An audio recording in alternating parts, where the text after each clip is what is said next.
তোমরা যদি এই শীতে আমার মতো একটা ভালো হুডি চাইছো বা হুডি কিনতে চাইছো বা ভাবছো নিউ মার্কেটে গিয়ে একটু উইন্টার কালেকশন শপিং করে আসবে, তো আজকের ভিডিওটা তোমাদের অনেকটা হেল্পফুল হবে। কারণ আমি রিসেন্টলি গেছিলাম নিউ মার্কেটে, আর ওখানে গিয়েছিলাম একটা ভালো হুডি কেনার জন্য। আর আমি এটা শুনেই গেছিলাম বাজার কলকাতায় নাকি ভালো ভালো হুডির কালেকশন এসছে নতুনত্ব। আমি হাওড়া ময়দানের বাজার কলকাতায় জানো তো অনেকবার গিয়ে দেখেছি, বাট সেভাবে কিছু চোখে পড়েনি। তাই ভাবলাম নিউ মার্কেটে যে দুটো বাজার কলকাতা আছে সেখানটা ঘুরে আমি দেখবো।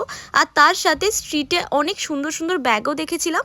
সবটা আজকের ভিডিওতে তোমাদের দেখাবো, আর দামটাও অবশ্যই শেয়ার করব। সেদিন একদম বিকাল বিকাল বেরিয়ে পড়েছিলাম, আর সেদিন ছিল প্রচন্ড মেঘলা আকাশ। আর নিউ মার্কেটে যাওয়ার আগে কলকাতা এলেই হলুদ ট্যাক্সিগুলো যখন চোখে পড়ে এত ভালো লাগে, মানে জাস্ট বলার বাইরে। আমি তো বারবার এই ট্যাক্সিগুলোর ভিডিও করে রাখি, যাতে ইন ফিউচার যখন বুড়ি হয়ে যাব, অলরেডি তো এখন বলছে হলুদ ট্যাক্সি নাকি বন্ধ করে দেবে, তখন বুড়ি হয়ে গিয়ে সব বাচ্চা কাচ্চাদের দেখাতে পারবো যে আমাদের সময় কি সুন্দর হলুদ ট্যাক্সি চলতো। আর এটা অন্যরকমই একটা ঐতিহ্য বহন করে আমাদের কলকাতার। আচ্ছা, তোমরা কেউ বলতে পারবে গো সত্যিই কি হলুদ ট্যাক্সি বন্ধ হয়ে যাবে? মানে আমি দু একটা রকম লেখা পড়েছিলাম, বাট আমার না বিশ্বাস হতে চাইছে না যে সত্যি ট্যাক্সিগুলো বন্ধ করে দিচ্ছে। তোমরা যদি কেউ প্রপার ইনফরমেশন জেনে থাকো একটু কমেন্টে জানিও না গো, তাহলে আমার জানতে অনেকটা সুবিধা হবে।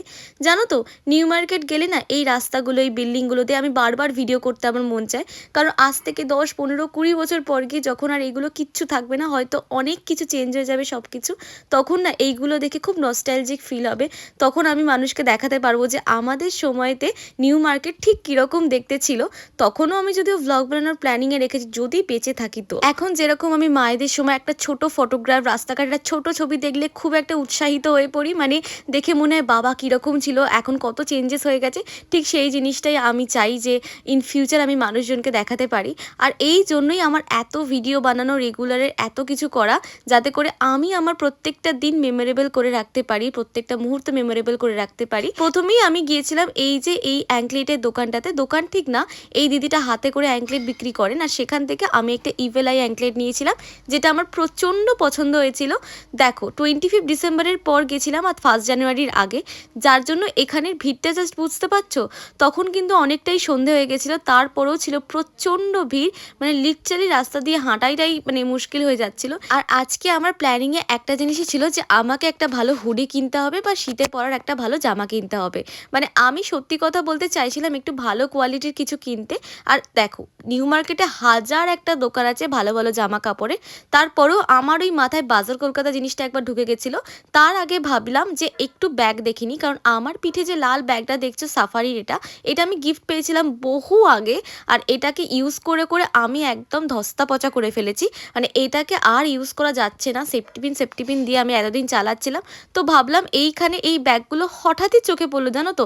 আর এতটাই ভালো লাগছিল এর কোয়ালিটিটা, মানে দেখে না মানে আমি দর না করে থাকতে পারলাম না এই জিনিসটা।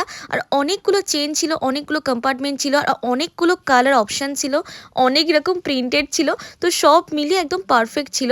কোনটা কিনেছি সেটা তো অবশ্যই দেখাবো, বাট এই ব্যাগগুলোর দাম 900 টাকা করে বলছিল, 950 টাকা করে বলছিল।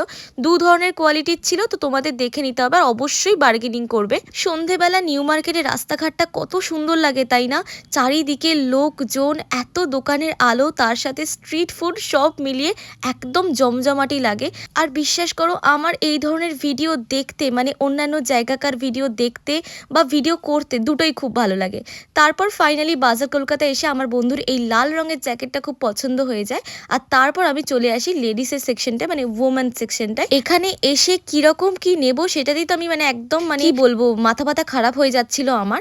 তারপর আমার এই টেডি বিয়ার টাইপের হুডিগুলো খুব ভালো লাগছিল, তো আমি আমার সাইজটা এখানে খুঁজছিলাম। জানো তো বাজার কলকাতার একটা মেজর প্রবলেম আছে, সেটা হলো সাইজের। মানে এখানে কুর্তি, টপ, সোয়েটার সব কিছু সাইজ না আলাদা আলাদা। ধরো তুমি এস সাইজের কুর্তি পরো, তো তোমার সোয়েটার এস সাইজটা অনেক বেশি বড় লাগতো। এই প্রবলেমটা আমি এখানে ভুগছিলাম। মানে আমার এই ক্রিম কালারের হুডিটা এত পছন্দ হয়েছিল, কিন্তু আমি এই সাইজই খুঁজে পাচ্ছিলাম না। ইভেন এস সাইজটাও আমার অনেক বড় লাগছিল, মানে মনে হচ্ছিল আমি পুরো ঢাকা পড়ে যাব এরকম। তারপর তো কালার অপশনে একটা মেজর প্রবলেম ছিলই, যেমন এই পিঙ্ক কালারটাতে এস সাইজই ছিল না।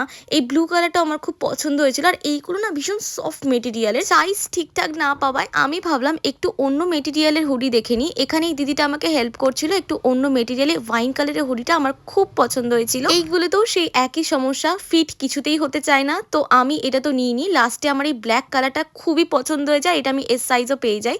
তারপর একটা প্রবলেম শুরু হয়, পেছনে দেখো যে দাদাটা আছে সে এখান থেকে নোংরাগুলোকে বার করছে, মানে অপর জামার সাদা কালো যা সমস্ত কালার আছে বা যা সমস্ত সুতো আছে সব এই হুডিটার মধ্যে চিপকে গেছিলো, যেটাকে একটা একটা করে এদিক ওদিক করা হচ্ছিল।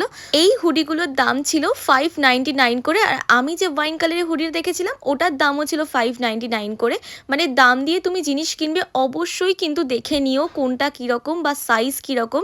আমার তো মনটা এখানে খুবই খারাপ করছিল, কারণ কালো হুডিটা আমার খুবই পছন্দ হয়েছিল, বাট আমি নিতে পারিনি। এতটাই নোংরা ক্যাচ করছিল জিনিসটাতে যে আমি ভাবলাম দাম দিয়ে যখন কিনবো তখন আমার মনে হলো যে এটা না কেনাই বেটার, আরেকটু কোয়ালিটি বা আরেকটু অপশানস আমার এক্সপ্লোর করাটা উচিত। তারপর চলে এসেছিলাম রিজেন্টে খেতে। এখানকার ফিশ কবিরাজি খুব ফেমাস, তো আমি এখানে তো ফিশ কবিরাজি প্রথমবার ট্রাই করব। আমি এর আগে মোগলাইটা এর আগে ট্রাই করেছিলাম এখানকার। এই দোকানটা অনেক পুরনো দিনের, আর এখানকার খাবার দাবার নাকি কোয়ালিটি খুব ভালো, এটা আমি শুনেওছি। যদিও মোগলাই ছাড়া অন্য কিছু ট্রাই আমি কোনোদিনই করিনি।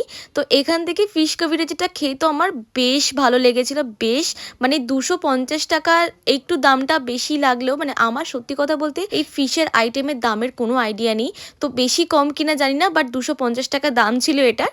আর খেতে কিন্তু বেশ টেস্টফুল ছিল।